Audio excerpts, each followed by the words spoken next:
En un día que prometía ser el más feliz de su vida, el 14 de mayo de 2005, la joven Elena Valero, con apenas 24 años, se convirtió en la protagonista de uno de los misterios más escalofriantes de España. A pocos minutos de casarse en la histórica iglesia de Alarcón, desapareció de la sacristía, una habitación cerrada con llave desde adentro, dejando atrás a un novio en el altar, a una familia desesperada y a toda una ciudad conmocionada. Durante una década, el caso fue conocido como la leyenda de la novia fantasma, con la policía sosteniendo la teoría de una fuga impulsiva, una novia que simplemente se arrepintió. Sin embargo, la verdad era mucho más macabra y se escondía en silencio bajo las piedras de la plaza principal, esperando pacientemente ser descubierta. El giro inesperado ocurriría 10 años después, cuando la remodelación de un edificio reveló no solo un desván secreto, sino también el vestido de novia de Elena, inmaculado, una reliquia silenciosa que guardaba la llave, para desvelar una década de angustia y una realidad perversa que nadie jamás podría haber imaginado. La narrativa de Elena Valero no es solo la crónica de una desaparición, sino el retrato de un cuento de hadas transformado en una pesadilla sin fin. La pequeña y tranquila ciudad de Alarcón fue el escenario donde la alegría de una boda se convirtió, en cuestión de minutos, en una escena del crimen confusa y desoladora. El misterio se profundizó con la ausencia total de pistas. No hubo peticiones de rescate, ni testigos de un secuestro, ni ningún indicio de violencia. Elena simplemente se desvaneció, como si el suelo de la antigua iglesia se la hubiera tragado, dejando atrás solo el eco de sus risas y el perfume de las flores que pronto se marchitarían en el altar. La historia que siguió fue una de búsqueda incesante, de corazones rotos que se negaban a aceptar lo inexplicable y de una verdad tan terrible que cuando finalmente fue revelada, sacudiría los cimientos de la comunidad y redefiniría la propia naturaleza del mal, que puede esconderse detrás de un rostro familiar e inofensivo. El viaje que estamos a punto de emprender nos llevará desde las esperanzas de una mañana de boda a la oscuridad de un cautiverio secreto, desde los fríos pasillos de una investigación policial frustrada hasta el polvo de una habitación olvidada por el tiempo. Vamos a desvelar cómo la determinación de una hermana y un capricho del destino lograron reescribir la historia de la novia fantasma, exponiendo el horror que se escondía detrás de la fachada de normalidad de un pequeño pueblo. Esta es la historia real de Elena Valero, una mujer cuyo vestido de novia, en lugar de simbolizar el inicio de una vida, se convirtió en la única prueba de su trágico final y en la pieza final de un rompecabezas que atormentó a España durante 10 largos y dolorosos años. La verdad, como descubrirían, estaba mucho más cerca de lo que nadie se atrevió a pensar, demostrando que los secretos más oscuros, veces, se guardan a la vista de todos. Antes de sumergirnos en los detalles de esta conmovedora historia, si te fascinan los misterios reales que desafían la lógica, considera suscribirte a nuestro canal y activar las notificaciones para no perderte ninguna investigación. Y para saber hasta dónde llegan nuestras historias, comenta abajo desde qué ciudad y país nos estás viendo. Es increíble ver crecer a nuestra comunidad. Para comprender la profundidad del abismo que dejó Elena Valero, es necesario primero conocer la luz que irradiaba. A sus 24 años, Elena no era solo una novia, era el alma creativa y gentil de Alarcón. Como una talentosa ilustradora de libros infantiles, tenía la rara habilidad de traducir la magia al papel, una extensión de su propia personalidad soñadora y metódica. Amigos y familiares la describían como una fuerza de optimismo, alguien cuya sonrisa contagiosa tenía el poder de disipar cualquier melancolía. No vivía de impulsos, sino de planes cuidadosamente soñados y cariñosamente ejecutados. Su vida era un lienzo en blanco, en el que pintaba, con colores vibrantes, un futuro lleno de amor, arte y familia. La idea de que una mujer tan anclada en sus afectos y proyectos pudiera simplemente abandonarlo todo era, para quienes la conocían, más fantástica que cualquier cuento de hadas que ella hubiera ilustrado. A su lado, compartiendo cada sueño, estaba Marco Ruiz, un joven arquitecto de 26 años, No era solo su prometido, era su compañero de vida desde 1900. La adolescencia, la otra mitad de una historia de amor que se había convertido en un referente en Alarcón. Marco, con su talento para construir estructuras sólidas y hermosas, veía en Elena el cimiento de su propia felicidad. Juntos, eran la personificación de la esperanza y la continuidad en el pequeño pueblo, una pareja cuya unión simbolizaba el futuro. Su amor era visible no solo en sus miradas, sino en las paredes de la casa que acababan de reformar cerca de la plaza principal, un hogar que diseñaron meticulosamente para albergar las risas de los hijos que planeaban tener justo después de la luna de miel, ya programada para las idílicas islas de Grecia. La relación de Elena y Marco era un tejido de confianza y complicidad, sin nudos ni hilos sueltos que pudieran sugerir una crisis inminente. Eran el tipo de pareja que terminaba las frases del otro, que compartía aficiones y que encontraba alegría en las cosas más simples. El pueblo los veía no con envidia, sino con admiración, como un recordatorio vivo de que el amor verdadero y duradero todavía existía.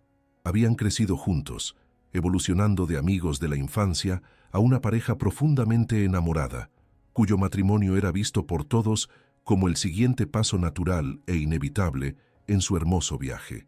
La posibilidad de una pelea secreta o una duda de última hora parecía pertenecer a una realidad paralela, completamente disonante del mundo que habían construido con tanto esmero y dedicación mutua. La red de apoyo de Elena era igualmente sólida. Su familia, los Valero, era unida y afectuosa, y la relación con su hermana menor, Sofía, era particularmente especial. Sofía no era solo una hermana, sino su confidente más cercana, la guardiana de sus secretos más íntimos y la primera en aplaudir sus logros. Compartían un vínculo inquebrantable, forjado en años de conversaciones nocturnas, sueños compartidos y apoyo incondicional. Era a Sofía a quien Elena acudía en busca de consejo y con quien celebraba cada pequeña victoria. La complicidad entre las dos era tan evidente que la sugerencia de que Elena pudiera haber planeado una fuga sin confiarle nada a su hermana era, para la familia, la prueba definitiva de que tal teoría era un insulto a su memoria y al amor que las unía. Alarcón, con su arquitectura medieval y sus calles empedradas, era más que un escenario. Era un personaje en la vida de Elena. Un pueblo pequeño y cohesionado, donde las noticias viajaban rápido y los lazos comunitarios eran fuertes. La Iglesia de Santa María, con su imponente presencia, no era solo un lugar de culto, sino el corazón de la vida social y espiritual del pueblo, el lugar donde generaciones habían celebrado sus momentos más sagrados. La boda de Elena y Marco era un evento para toda la comunidad, un motivo de celebración colectiva. La atmósfera idílica y la sensación de seguridad que impregnaban el pueblo hicieron que la desaparición de Elena fuera aún más incomprensible. En un lugar donde todos se conocían y los secretos eran difíciles de guardar, ¿cómo podría alguien simplemente desaparecer a plena luz del día? La mañana del sábado 14 de mayo de 2005 amaneció como una promesa. El cielo estaba de un azul límpido y el sol de primavera proyectaba una luz dorada sobre el pueblo, como si la propia naturaleza estuviera bendiciendo la unión. La agitación era palpable. Los invitados, con sus mejores galas, llegaban a la iglesia, sus rostros reflejando la alegría de la ocasión. El aire estaba perfumado con las flores que adornaban el altar y el suave sonido del órgano llenaba el espacio sagrado, creando una atmósfera de solemnidad y expectación. Todo estaba perfectamente orquestado para un día memorable, un capítulo de felicidad pura en la historia de Alarcón. Nadie podría prever que en pocos minutos esa sinfonía de alegría sería abruptamente silenciada, reemplazada por una disonancia de pánico e incredulidad que resonaría durante toda una década. A las 11:45 de la mañana, el coche que traía a Elena se detuvo frente a la iglesia de Santa María.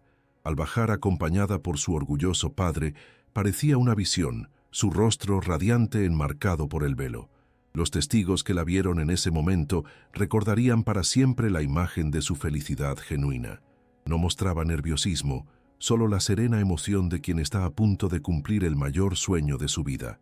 Entró en la sacristía, una pequeña habitación anexa a la iglesia, para los retoques finales. Allí, rodeada de su madre y su hermana, Sofía rió, se ajustó el vestido y respiró hondo, preparándose para caminar hacia su futuro. Esos fueron los últimos momentos de normalidad, los últimos instantes en que el mundo de Elena Valero todavía estaba intacto. Dentro de la sacristía, el tiempo parecía ralentizarse.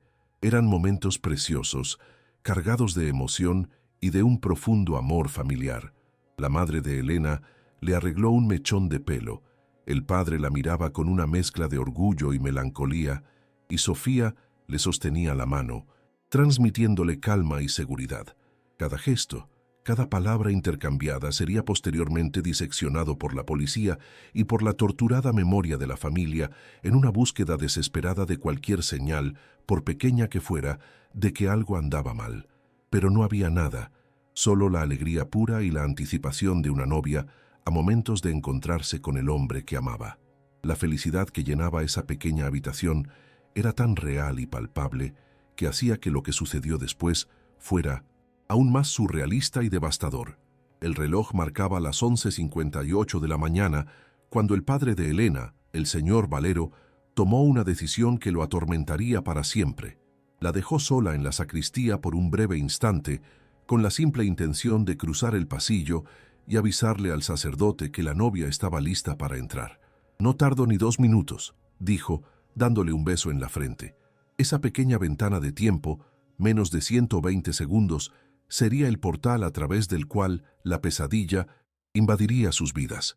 En ese momento, la única otra persona que la vio fue un joven monaguillo que, al pasar por la puerta entreabierta, tuvo un fugaz vistazo de Elena, ajustándose el velo frente a un antiguo espejo.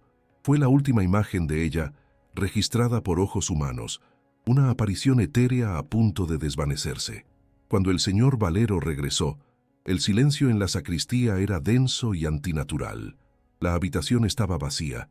La primera reacción fue de confusión, no de alarma. La llamó por su nombre, pensando que tal vez se estaba escondiendo, en una broma de última hora para calmar los nervios. Pero no hubo respuesta. Su mirada recorrió la pequeña habitación en un instante.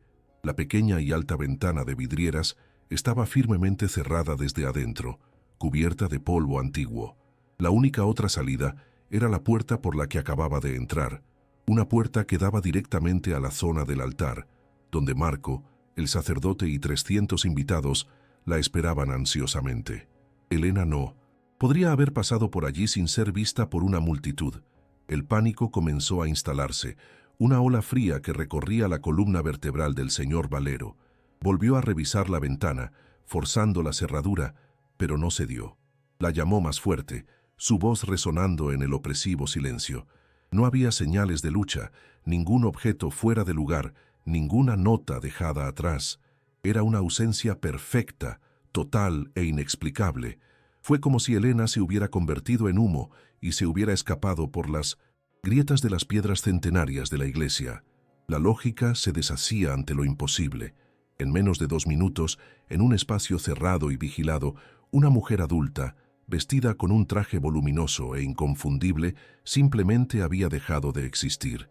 La confusión inicial del padre se transformó rápidamente en una alarma que se extendió como la pólvora. Corrió hacia el altar, su rostro pálido delatando la catástrofe. La música del órgano vaciló y se detuvo. Los animados susurros de los invitados dieron paso a un silencio perplejo, mientras la noticia se extendía de banco en banco. Marco Ruiz, al ver la expresión de su suegro, sintió que su mundo se derrumbaba. La celebración se deshizo en una escena de caos e incredulidad. El cuento de hadas había terminado abruptamente, sin un final. Lo que debería haber sido el primer día del resto de la vida de Elena y Marco, se convirtió en el primer día de un misterio que consumiría a sus familias y atormentaría la memoria de España. La novia no solo llegaba tarde, no había huido por una puerta trasera, ni se había escondido en algún rincón de la vasta iglesia. Las búsquedas comenzaron de inmediato, frenéticas y desordenadas, con invitados y familiares recorriendo cada pasillo, cada capilla lateral. cada confesionario. Pero Elena no estaba en ninguna parte. La realidad era tan extraña que desafiaba cualquier explicación racional. La novia había desaparecido de una habitación cerrada con llave, en el corazón de su pueblo, rodeada por cientos de personas que la amaban y la esperaban. El mundo de antes de la tragedia había terminado de forma brutal y definitiva en ese instante. Se llamó a la policía y la iglesia de Santa María, antes un santuario de esperanza, fue acordonada con cintas amarillas, convirtiéndose oficialmente en una escena del crimen. La alegría de la boda fue reemplazada por la atmósfera fría y metódica de una investigación. Los invitados, antes testigos de un amor, se convirtieron en potenciales fuentes de información, sus rostros marcados por la confusión y el miedo. La historia de la novia fantasma de Alarcón nació en ese preciso momento, a partir de la inexplicable ausencia de Elena Valero, un misterio que se profundizaría con cada día que pasaba sin respuestas, con cada teoría que llevaba a un callejón sin salida. El instante en que todo cambió fue precisamente aquel entre la salida y el regreso del padre de Elena, un intervalo de tiempo tan corto que parecía insignificante, pero que resultó ser un abismo. En ese vacío de menos de 2 minutos, toda una vida de sueños fue robada, y se forjó un enigma que desafiaría la lógica y la ley durante una década entera. La normalidad fue hecha añicos, y en su lugar surgió un laberinto de incertidumbre, una búsqueda desesperada de una mujer que, momentos antes, estaba en el umbral de su felicidad, solo para ser engullida por la oscuridad en un abrir y cerrar de ojos, dejando atrás solo un silencio ensordecedor y un vestido de novia que aún no había cumplido su propósito. La transformación de la iglesia de Santa María de un santuario de amor en una escena del crimen marcó el inicio de un largo y tortuoso camino a través de la oscuridad. La policía, bajo el mando del experimentado inspector Carlos Vega, llegó rápidamente, pero la claridad de la situación era inversamente proporcional a la velocidad de su respuesta. Se encontraron con un enigma que desafiaba los fundamentos de la investigación criminal. Una víctima desaparecida, de un lugar cerrado, sin testigos, sin motivo aparente y sin ningún rastro de violencia. Los primeros días fueron un torbellino de interrogatorios, donde el dolor y el shock de los familiares y del novio se mezclaban con la presión por obtener respuestas que nadie poseía. La sacristía fue examinada milimétricamente, pero las viejas piedras no guardaban secretos, solo un profundo silencio que se hacía eco de la perplejidad de los investigadores. El caso, desde su primer instante, nació como un rompecabezas con la pieza central faltante. Ante la ausencia total de evidencias que apuntaran a un crimen, la investigación se ancló rápidamente en la teoría más pragmática y, para la familia, más cruel, la de la fuga voluntaria. El inspector Vega, un hombre curtido por años de experiencia con la naturaleza humana, argumentaba que el escenario de una desaparición sin lucha era el clásico de una novia a la fuga. La presión de la boda, un secreto inconfesable o un amante oculto eran posibilidades que estadísticamente superaban la de un secuestro silencioso y perfecto. Esta hipótesis se convirtió en la narrativa oficial, una explicación simple para un evento complejo, que permitía a la policía seguir un protocolo claro. Sin embargo, al aferrarse a esta única línea de razonamiento, cerraron inadvertidamente los ojos a la verdadera y sombría naturaleza de lo que le había sucedido a Elena Valero. Naturalmente, el primer foco de sospecha recayó sobre el novio, Marco Ruiz. Fue sometido a largos y agotadores interrogatorios, en los que cada detalle de su relación con Elena fue escudriñado en busca de fisuras. Los investigadores buscaban señales de una pelea reciente, de celos, de cualquier conflicto que pudiera haber servido como detonante para la fuga de Elena, o en un escenario más siniestro, para un crimen pasional. Pero Marco, devastado y visiblemente en estado de shock, no tenía nada que ofrecer más que una historia de amor genuina y una confusión que rozaba la desesperación. Su inocencia era palpable y la total falta de pruebas en su contra obligó a la policía a descartarlo como sospechoso, aunque la sombra de la duda proyectada por la propia investigación, añadió otra capa de sufrimiento a su tragedia personal. Mientras la policía se aferraba a su teoría, la familia Valero libraba una batalla desesperada por defender el honor y el carácter de Elena. Insistían, en cada entrevista y en cada oportunidad, en que la hija que conocían jamás infligiría tal crueldad a todos los que amaba. Huir del altar de esa manera espectacular y silenciosa era una acción diametralmente opuesta a su naturaleza metódica, leal y compasiva. Sofía, en particular, se convirtió en la voz más vehemente de la familia, argumentando con una lógica irrefutable. ¿Por qué Elena pasaría meses planeando cada detalle de su boda, comprando y decorando su casa y riendo con su familia minutos antes, solo para desaparecer? La negativa de las autoridades a siquiera considerar otras posibilidades era, para los Valero, un segundo golpe, una traición que los aislaba en su dolor. En los meses siguientes, se organizó una de las mayores operaciones de búsqueda de la región. Cientos de policías y voluntarios peinaron Alarcón y sus alrededores, cubriendo cada centímetro de terreno. Los densos bosques, las orillas del río Júcar y las numerosas propiedades abandonadas de la zona fueron meticulosamente inspeccionadas. Se trajeron perros de rastreo, pero no encontraron ningún rastro que saliera de la iglesia. Era como si el rastro de Elena terminara abruptamente en la puerta de la sacristía. La vastedad de los esfuerzos de búsqueda, en contraste con la absoluta falta de resultados, solo profundizaba el misterio y alimentaba la leyenda de la novia fantasma. La ausencia de un cuerpo, de una petición de rescate o de cualquier comunicación, convirtió el caso en un enigma perfecto, frustrando tanto a la familia como a las autoridades. Con el paso del tiempo, la falta de pistas llevó a lo inevitable. El caso se enfrió. La cobertura de los medios nacionales disminuyó, los voluntarios volvieron a sus vidas y el equipo de investigación se fue reduciendo gradualmente.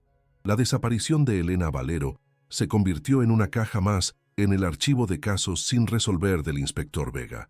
La teoría de la novia a la fuga, aunque nunca probada, se mantuvo como la conclusión tácita, la explicación más cómoda para un misterio incómodo. Para el mundo exterior, la historia de 1903, Elena se convirtió en una advertencia, una leyenda local, pero para su familia, el enfriamiento del caso no trajo la paz, sino el comienzo de una nueva y agonizante fase, la de la incertidumbre perpetua, un duelo suspendido en el tiempo, sin cuerpo que velar y sin esperanza a la que aferrarse. El peso de los recuerdos y de las miradas de compasión en Alarcón se volvió insoportable para Marco Ruiz. Cada esquina del pueblo, cada piedra de la plaza principal, era un recordatorio constante del futuro que le había sido brutalmente arrebatado.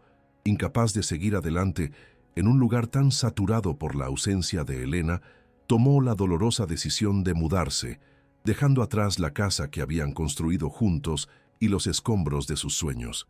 Su partida fue un hito silencioso en la tragedia, un símbolo del completo desmantelamiento de esa vida que había parecido tan prometedora. Necesitaba escapar de la leyenda de la novia fantasma para sobrevivir, pero la herida de no saber nunca qué le pasó al amor de su vida lo acompañaría a donde quiera que fuera. En contraste con la resignación del mundo, Sofía Valero se negaba a dejar que la memoria de su hermana se desvaneciera. El dolor de la pérdida se transformó en una determinación inquebrantable. Se convirtió en la investigadora que la policía dejó de ser, la guardiana de la llama de la esperanza. Sofía dedicó su vida a mantener vivo el caso de Elena, concediendo entrevistas, creando páginas en Internet y criticando públicamente la complacencia de las autoridades con la teoría de la fuga. Para ella, aceptar esa versión sería traicionar a la hermana que tan bien conocía. Su lucha incansable contra el olvido era un acto de amor y de fe, la promesa de una hermana a otra, de que nunca, jamás, dejaría de buscar la verdad, por muy dolorosa que ésta pudiera ser. Así, pasaron 10 años, una década entera vivida bajo el signo de la ausencia, un período en el que la familia Valero existió en un limbo emocional torturante. Los cumpleaños y las festividades estaban marcados por un lugar vacío en la mesa, un recordatorio constante de la herida que no cicatrizaba. No podían llorar verdaderamente, pues la falta de un cuerpo les negaba el ritual del cierre. Tampoco podían tener esperanza, pues cada día que pasaba hacía más improbable un feliz reencuentro. La incertidumbre era un veneno lento que corroía el alma y los mantenía atrapados en el 14 de mayo de 2005. La ciudad de Alarcón había aprendido a convivir con su fantasma, pero la familia Valero seguía cautiva en un laberinto sin salida, esperando un milagro o una catástrofe que finalmente les trajera la paz de una respuesta. El otoño de 2015 llegó a Alarcón de la misma manera que los 9 anteriores, con una melancolía silenciosa que parecía hacerse eco del misterio no resuelto de Elena Valero. El caso era una cicatriz en el corazón del pueblo, una historia contada en susurros que ya se había solidificado como una leyenda trágica. La esperanza, para la mayoría, era una brasa extinguida hacía mucho tiempo. Fue entonces, en un día cualquiera de octubre, cuando el destino decidió mover sus piezas de forma inesperada. El cambio comenzó no con una pista policial o una confesión tardía, sino con el sonido mundano de martillos y sierras resonando en la plaza principal. Un antiguo edificio que durante décadas había albergado una tienda de telas y ahora se encontraba en estado de abandono, había sido vendido y estaba a punto de ser transformado, despertando de un largo sueño, al igual que el secreto que guardaba en sus entrañas. Los nuevos propietarios, una empresa de construcción, no tenían interés en la historia del lugar, solo en su potencial comercial. Sus planes eran pragmáticos: demoler las estructuras internas para crear un espacio amplio y moderno. Para los trabajadores, era solo otro día de trabajo, polvo y esfuerzo físico. No sabían que, al derribar las paredes de ese viejo edificio, estaban en realidad demoliendo los cimientos de una mentira que había perdurado durante 10 años. Con cada golpe de mazo, se acercaban, sin saberlo, a una verdad que la policía nunca pudo encontrar. Una verdad que se escondía a pocos metros de la iglesia donde todo comenzó, oculta a la vista de todos por una capa de yeso y el velo del tiempo. La anomalía se reveló durante la demolición de una pared interna en la planta baja. Uno de los trabajadores sintió una resistencia inusual, su herramienta golpeando algo que no era ni ladrillo ni mortero. El plano original del inmueble, consultado previamente, indicaba allí una pared sólida y continua. Intrigados por la discrepancia, detuvieron el trabajo pesado y comenzaron a quitar el revoque con más cuidado. Bajo la capa de yeso y polvo, comenzaron a surgir contornos de madera oscura. No era una viga de soporte, sino algo deliberadamente construido y, lo que es más intrigante, deliberadamente oculto. Lentamente se reveló la forma de una puerta, sin manija ni cerradura, visible, un pasadizo secreto que no figuraba en ningún registro oficial de la propiedad. La curiosidad superó la rutina de trabajo. Usando palancas, los hombres forzaron la puerta oculta, que se dio con un gemido chirriante de madera antigua, protestando contra la luz del día por primera vez en décadas. Una ráfaga de aire frío y viciado se escapó del hueco oscuro, trayendo consigo el olor a polvo acumulado, a tiempo estancado y a un profundo silencio. El espacio revelado no era una habitación común, sino un pequeño desván, un cubículo bajo y claustrofóbico que no parecía tener ningún propósito funcional.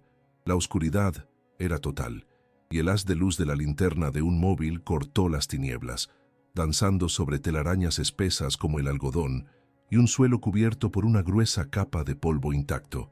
Al principio, el desván secreto parecía ser solo un hallazgo arquitectónico curioso, un espacio vacío olvidado por los antiguos constructores. El haz de luz barrió las paredes de piedra y las vigas de madera oscura, no encontrando nada más que el vacío y el abandono. Sin embargo, cuando la luz apuntó hacia el centro de la habitación, se posó sobre un objeto solitario que rompía la monotonía del espacio. Una gran caja de cedro, de apariencia robusta y elegante. Su presencia allí era profundamente ilógica. ¿Por qué un objeto tan finamente trabajado estaría abandonado en un cubículo oculto y polvoriento? La caja parecía fuera de lugar, un mueble fino en medio de ruinas, esperando Silenciosamente en la oscuridad, los trabajadores se miraron entre sí, una mezcla de vacilación y emoción en el aire. Cajas ocultas como esa eran material de leyendas locales, pudiendo contener tesoros olvidados o reliquias familiares. Con cuidado, se acercaron y, juntos, levantaron la pesada tapa de cedro. No hubo el brillo de oro ni de joyas.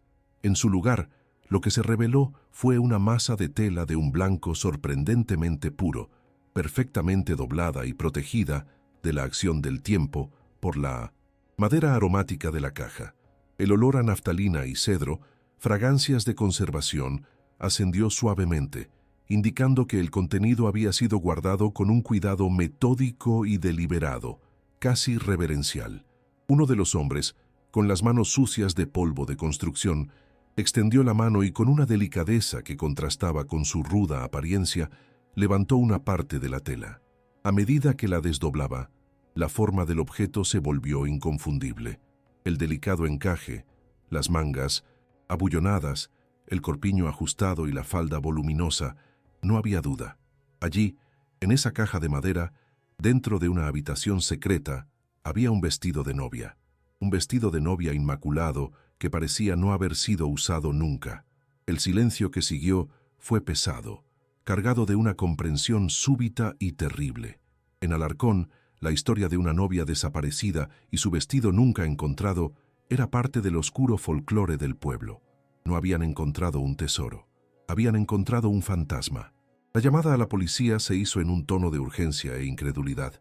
En minutos, la noticia se extendió por el pequeño pueblo con la velocidad de un incendio.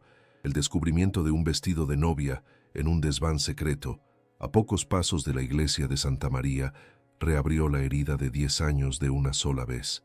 La leyenda de la novia fantasma dejó de ser una leyenda de repente para convertirse en una investigación de asesinato en curso. La teoría de la fuga voluntaria, el pilar sobre el que la policía había construido una década de inacción, se derrumbó instantáneamente. Elena Valero no había huido. La prueba estaba allí, guardada como un trofeo macabro.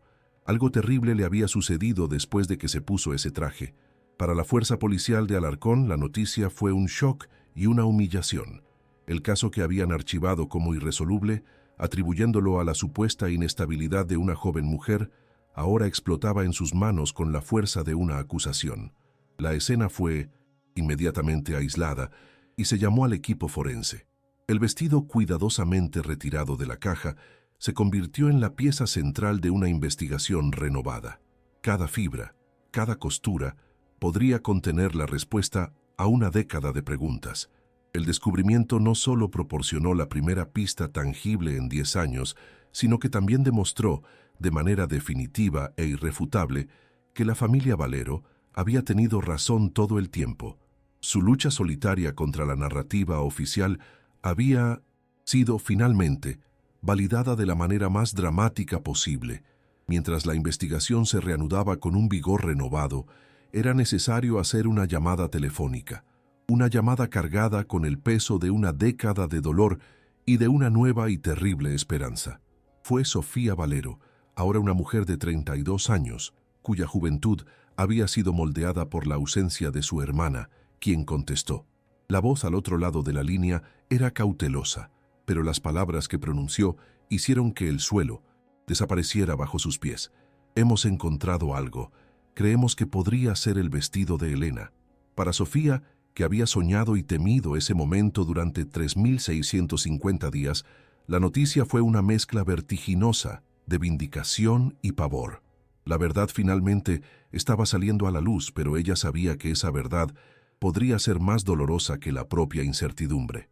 El trayecto hasta la plaza principal fue el más largo de la vida de Sofía. Cada paso era una batalla entre la necesidad de saber y el miedo a lo que la confirmación significaría. Al llegar, vio la conmoción, los coches de policía, la cinta amarilla aislando el edificio por el que había pasado incontables veces sin imaginar jamás el secreto que contenía.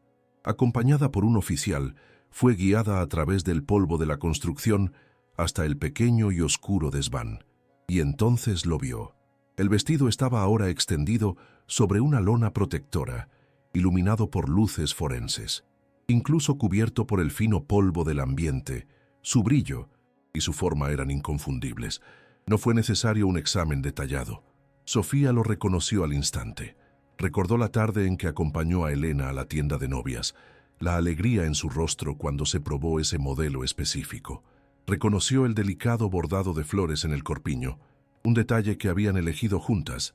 La visión del vestido, tan íntimamente ligada a la felicidad más pura de su hermana, ahora presentado como una prueba en un escenario sombrío, fue abrumadora. Las lágrimas que había contenido durante 10 años de lucha y frustración finalmente brotaron, un diluvio de duelo, alivio y un dolor profundo y renovado. Era la confirmación de que su hermana no la había abandonado. Ese momento fue la catarsis de Sofía. Durante una década luchó contra el juicio silencioso de la comunidad y la indiferencia de las autoridades. Defendió la memoria de su hermana contra la mancha de la duda, insistiendo en que Elena era una víctima, no una fugitiva. El vestido, allí, era su testigo, silencioso. Era la prueba material de que su fe inquebrantable no se basaba en la negación, sino en un profundo conocimiento del corazón de su hermana. El dolor de ver el símbolo del sueño de Elena, transformado en un artefacto de su pesadilla, era inmenso, pero bajo ese dolor estaba la fuerza de la validación. Tenía razón, y ahora, con esa prueba, podría finalmente exigir la justicia que le había sido negada durante tanto tiempo. La identificación de Sofía transformó el vestido de un objeto encontrado en una llave que podría desvelar todo el misterio. La prenda no era solo una prueba de que Elena no huyó, era el punto de partida para una nueva línea de investigación. ¿Dónde había estado el vestido durante 10 años? ¿Quién lo puso en esa caja con tanto cuidado? La respuesta a estas preguntas llevaría inevitablemente al paradero de Elena y al responsable de su destino. El giro fue completo. El caso de la novia fantasma estaba muerto. En su lugar, nacía la casa del secuestrador y probable asesino de Elena Valero. La noticia del descubrimiento y de la identificación positiva conmocionó a España. El caso, que se había convertido en una nota a pie de página en los anales de crímenes misteriosos, volvió a los titulares con toda su fuerza. La historia de la lucha de Sofía y del descubrimiento accidental en un desván secreto capturó la imaginación del público, transformando la tragedia en un llamado nacional a la justicia. La presión sobre la policía para resolver el caso se volvió inmensa. Ya no buscaban a una mujer desaparecida que podría estar en cualquier parte del mundo. Buscaban a un criminal que muy probablemente todavía vivía entre ellos, en Alarcón. El análisis forense del vestido comenzó de inmediato, y los resultados no tardaron en llegar, añadiendo nuevas y siniestras piezas al rompecabezas. Los peritos encontraron rastros de cloroformo cerca del cuello, una sustancia utilizada para incapacitar a una víctima. Este descubrimiento probaba que Elena había sido sometida químicamente, explicando la ausencia de gritos o señales de lucha en la sacristía. El secuestro no solo había sido silencioso, había sido científicamente planeado para ser así. La imagen de Elena simplemente desvaneciéndose en el aire fue reemplazada por la horrible imagen de ella siendo sedada y llevada contra su voluntad, en sus momentos de mayor vulnerabilidad. Además de los rastros químicos, el análisis reveló otra pista crucial: una pequeña y casi imperceptible mancha de Missing sangre en el bajo del vestido. Las pruebas de ADN confirmaron que la sangre pertenecía a Elena Valero. Aunque la cantidad era mínima, su presencia era una prueba inequívoca de que había sufrido algún tipo de herida después de ser secuestrada. La mancha de sangre combinada con el cloroformo pintaba un cuadro sombrío de los eventos que siguieron a su desaparición. Elena no solo había sido secuestrada, sino que también había sido herida. La esperanza de encontrarla con vida, que algunos todavía albergaban en secreto, disminuyó drásticamente con esta revelación. Con las nuevas pruebas en mano, la investigación ahora tenía una dirección clara. El foco se centró en el edificio donde se encontró el vestido. La máxima prioridad era rastrear la historia de la antigua tienda de telas, identificar a sus propietarios y a cualquier persona que hubiera tenido acceso al lugar, especialmente al desván secreto, en la época de la desaparición de Elena. El criminal que se llevó a Elena cometió un error. Subestimó el futuro. Escondió su trofeo en un lugar que creía perpetuo, sin prever que un día una pared sería derribada y su secreto más oscuro sería expuesto a la luz. La verdad, enterrada durante una década, estaba finalmente a punto de emerger. Con la prueba irrefutable de que el vestido pertenecía a Elena, la investigación se centró por completo en la historia del edificio que lo ocultó durante una década. Los registros de la propiedad llevaron a los detectives a un nombre: Julián Garrido, un sastre anciano y solitario que había sido el propietario de la tienda de telas durante más de 50 años. Garrido había fallecido en 2013 por causas naturales, llevándose sus secretos a la tumba. Para la comunidad de Alarcón era una figura periférica, un hombre callado y solitario, conocido por su habilidad con la aguja y el hilo, pero considerado inofensivo. Nadie sospechó jamás que detrás de la fachada de un artesano tranquilo y meticuloso se escondía una mente enferma, capaz de arquitectar un plan de una crueldad inimaginable y de mantener su secreto a pocos metros del epicentro de la búsqueda que paralizó el pueblo. La investigación se sumergió en las pertenencias de Garrido que habían sido guardadas tras su muerte. Entre telas viejas y herramientas de sastrería, los detectives encontraron una serie de diarios de tapa dura, escritos con una caligrafía precisa y obsesiva. Página tras página, año tras año, Julián Garrido había documentado no solo su vida cotidiana, sino también sus fantasías más oscuras. Fue en esos diarios donde la verdad sobre la desaparición de Elena Valero finalmente salió a la luz, en una confesión póstuma que era más detallada y espeluznante que cualquier teoría que la policía pudiera haber concebido. La solución del misterio no estaba en un testigo o en una compleja prueba forense, sino en la propia tinta de un depredador que se había escondido a la vista de todos. Los diarios revelaron una obsesión enfermiza y de larga data por Elena. Garrido la veía desde las ventanas de su tienda, observándola crecer de niña a mujer. En su mente retorcida, no veía a una persona, sino la encarnación de un ideal de pureza y belleza que deseaba poseer y preservar, como una de sus muñecas de porcelana. El anuncio de la boda de Elena con Marco fue el detonante que transformó su fantasía pasiva en un plan activo y siniestro. No podía soportar la idea de que su perfección fuera mancillada por el toque de otro hombre. La boda inminente fue para él un ultimátum que lo impulsó a actuar, a robar a Elena del mundo para poder conservarla para siempre en su propio universo particular. El método del crimen, que había confundido a los investigadores durante una década, fue revelado con una simplicidad aterradora. Julián Garrido conocía los secretos arquitectónicos de Alarcón mejor que nadie.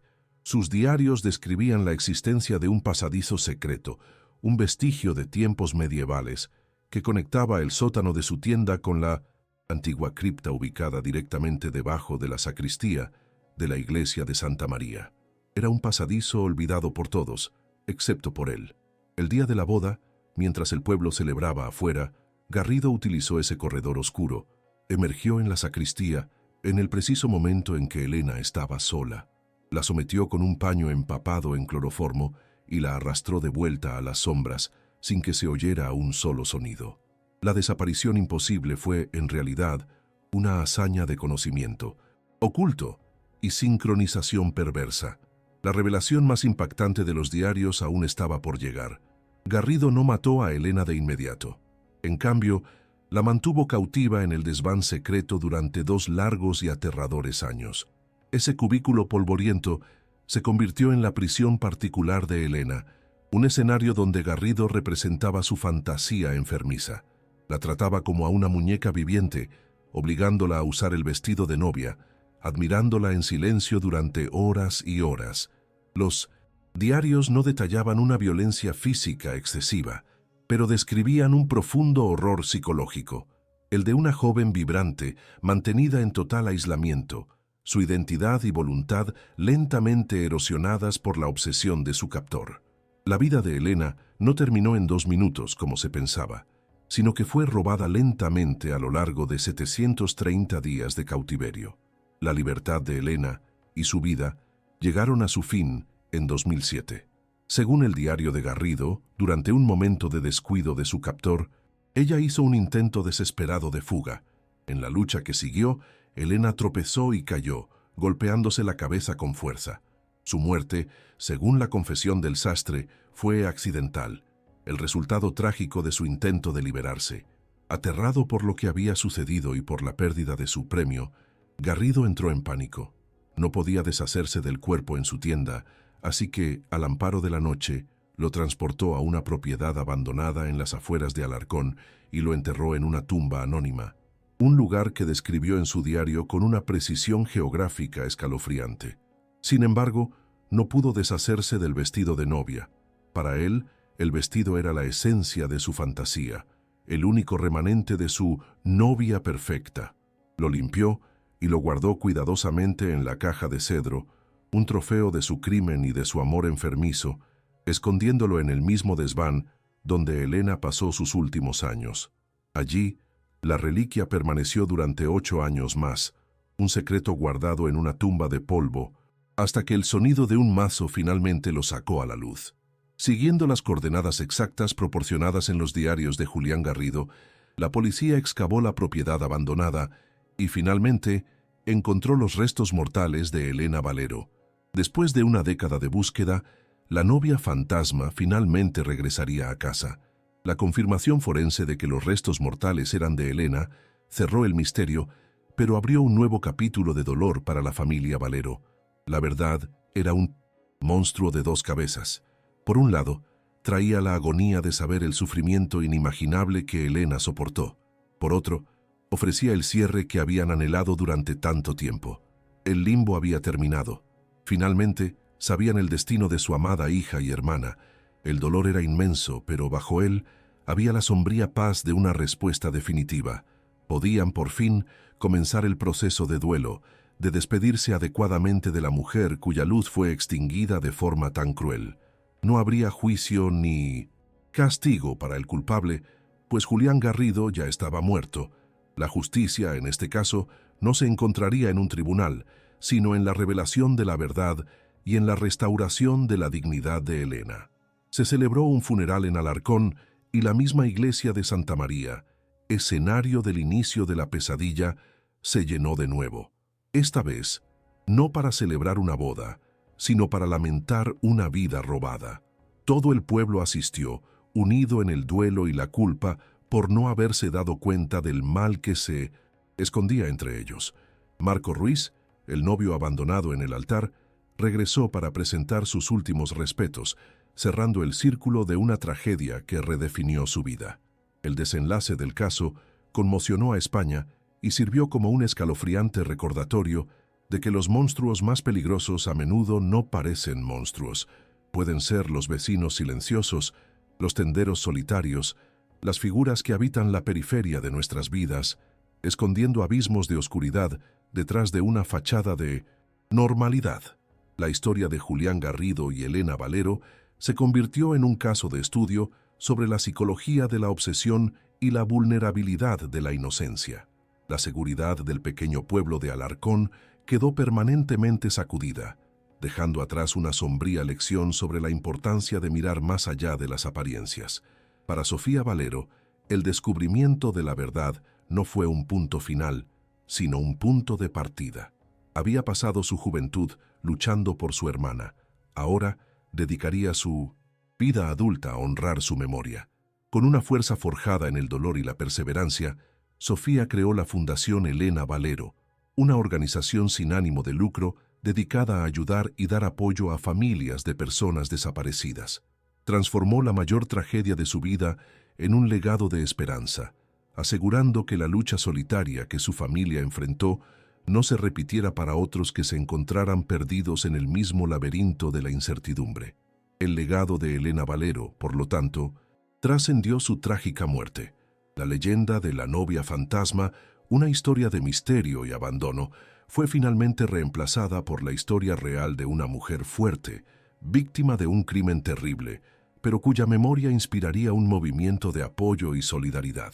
La iglesia de Santa María instaló nuevas medidas de seguridad y el pasadizo secreto fue sellado permanentemente, un símbolo del cierre de un capítulo oscuro. La historia de Elena se convirtió en un testimonio del poder del amor familiar que se niega a rendirse y de la verdad que, por mucho que se entierre, siempre encuentra un camino hacia la superficie.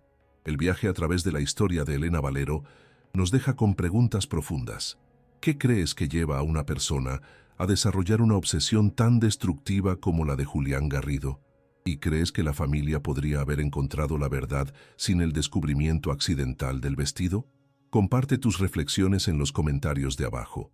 Nos encantaría saber tu opinión sobre este complejo caso. Esta historia es un recordatorio de que cada caso sin resolver deja atrás a una familia en agonía, esperando respuestas. Si crees que estas historias deben ser contadas y que la búsqueda de la verdad nunca debe abandonarse, por favor deja tu me gusta en este video. Y finalmente, para no perderte ninguna otra investigación profunda como esta, suscríbete a nuestro canal y activa las notificaciones.